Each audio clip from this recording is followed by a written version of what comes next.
In the year 60 CE, Roman officials arrived to collect a debt.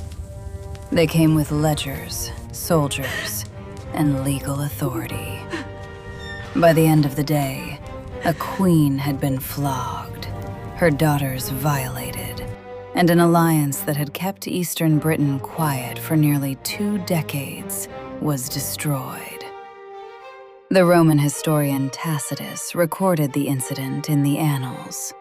Kingdom and household alike were plundered, as if the entire country had been bequeathed to them. As a beginning, his widow Boudica was flogged, and their daughters raped. The Icenian gentry were despoiled of their hereditary estates. What followed was not a riot, nor protest. It was one of the largest uprisings Rome would ever face in the provinces, and it came within a single battle of erasing Roman rule in Britain altogether. Boudica was the queen of the Iceni, a Celtic tribe occupying what is now eastern England. Her husband, Prasutagus, had ruled as a client king under Rome, allowed to govern locally so long as taxes were paid and loyalty maintained. When Prasutagus died around 60 CE, he left his kingdom jointly to his daughters and the Roman Emperor Nero, a legal attempt to preserve Iceni autonomy. Rome ignored the will. Roman administrators annexed Iceni lands outright. Nobles were dispossessed. Property was seized. The message was deliberate. The Iceni were no longer allies. They were subjects. Resistance spread quickly. Neighboring tribes, the Trinovantes and others, joined the uprising. Roman veterans settled at Camulodunum, modern Colchester, became the first target.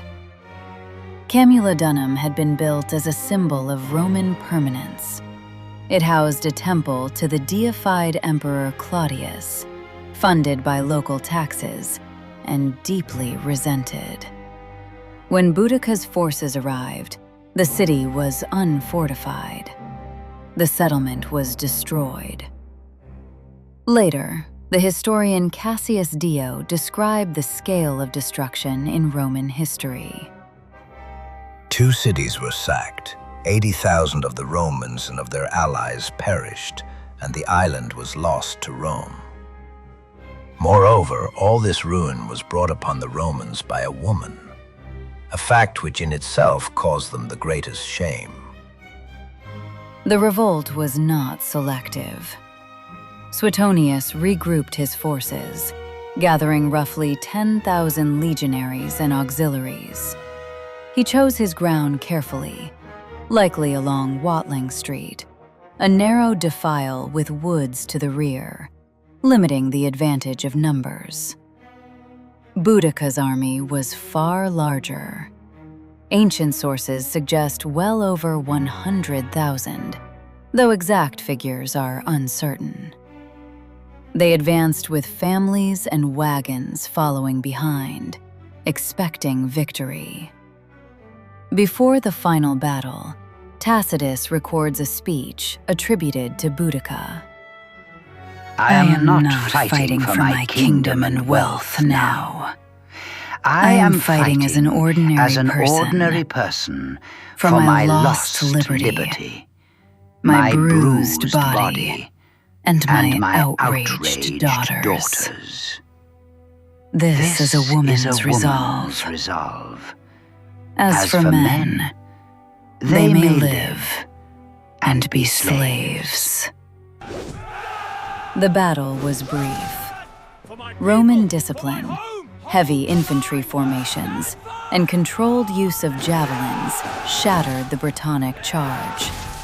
Once broken, the terrain prevented retreat. The wagons became traps.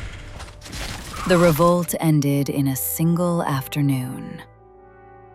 Boudica did not survive the aftermath. Accounts differ. Some say she took poison. Others suggest illness.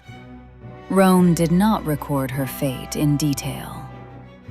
What Rome did record was her appearance.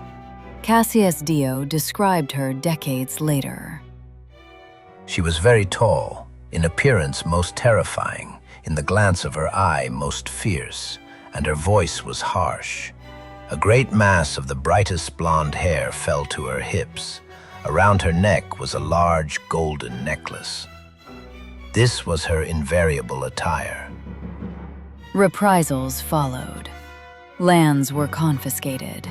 Military garrisons expanded.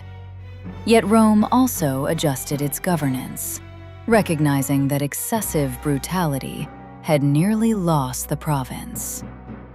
In modern scholarship, Boudica's image continues to evolve. Historian Alice Roberts writes in The Celts, Boudica has become a blank slate onto which each generation projects its own concerns. But at its heart, it remains a story of a woman who was pushed too far, and who, in her vengeance, shook the foundations of the greatest empire the world had ever known. Boudica left no writings. Her words survive only through Roman authors, Tacitus and Cassius Dio, who recorded her speeches as literary constructions, not transcripts. Yet the facts remain. A client kingdom was dissolved. A queen was humiliated to enforce compliance. And Rome nearly paid for that decision with the loss of Britain. Boudica did not defeat the empire. She showed, briefly and unmistakably, that it could bleed.